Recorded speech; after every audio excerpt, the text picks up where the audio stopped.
Oh, hello. I didn't see you there. Last time someone snuck up on me like that, well, let's just say the current Spanish Big Bird is just a guy in a suit. But if you wanted to kill me, you'd have done it by now, huh? So how about story? A story about Serbian police officers and other such complicated philosophies. It all starts in the depths of the Alps. George was in the heights of the mystical mountains of Central Europe, pondering snare sounds and the acoustics of the mountain range.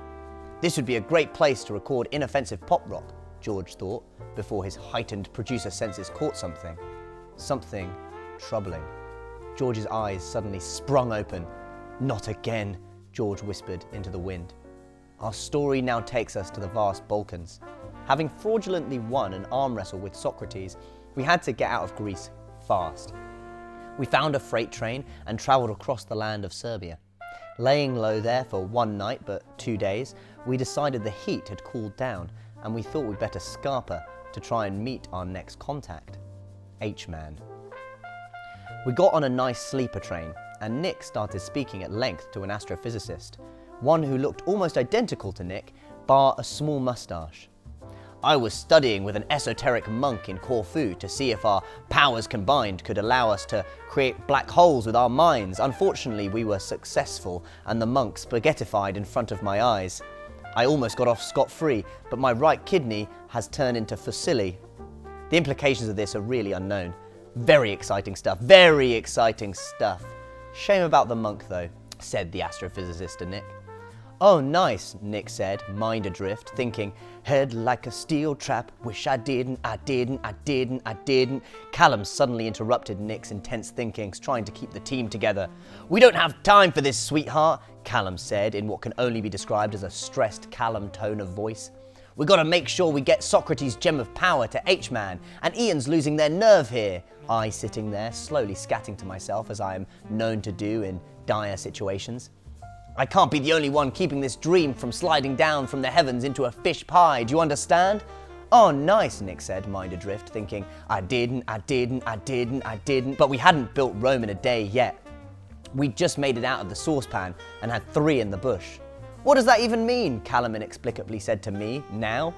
"Oh, nice," Nick said, mind adrift, thinking, I don't. Suddenly, we witnessed a menacing Serbian police officer strolling towards us, looking almost exactly like George, with a scar and a moustache drawn onto his face. "Calm down," Callum screamed, gently calming me down. The police officer announced hastily, "Hello, beautiful British babes. You seem like you're trying to flee the country." Nick, easily broken by such charms, flirted, "Yep, we gotta get the gem of Socrates to H-Man." Now engaged in a game of cat and mouse, the police officer, obviously lying, flirted, "I was doing that last week. Such a hassle. How many gems does he even need?" "Just one thing I need from you guys. I need to hear the new sound." Everyone gasped. One by one, we attempted to articulate the new sound. "Is it?" I tried. "Is it?" Callum attempted. "Is it?" As he drives us the span of the... Nick spurted. The police officer spat with disgust. "What is this, your first rodeo? That isn't the new sound. I'm gonna have to turn you into Interpol. That is, if you haven't the euro." "But all our euro needs to get us back to Croydon," I said with the same vigour as I do all things. "Just give him the money," Callum resigned. "The most important thing is we get the gem to H-Man." But once we had passed the officer an amount of euro, he let off a slight burp and grumbled, "Now you mention it, I'll have that gem of Socrates too." Everyone gasped. The physicist burst forward, almost weeping, like one does at the memory of the emotional scene from Up. "No, not again," he said, which was confusing because I don't know how many times this guy has been involved in tangentially this situation, but done nothing to change the outcome. Still, he yelled, "How about a physics lesson?" Suddenly straining like he's about to take a dump, which was really worrying at the time, but suddenly a black hole opened and spaghettified the officer away. Everyone gasped.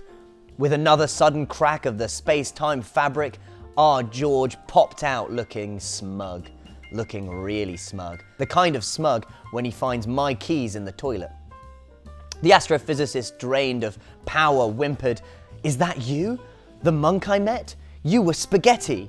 Yes, I was, but now I've discovered the new sound.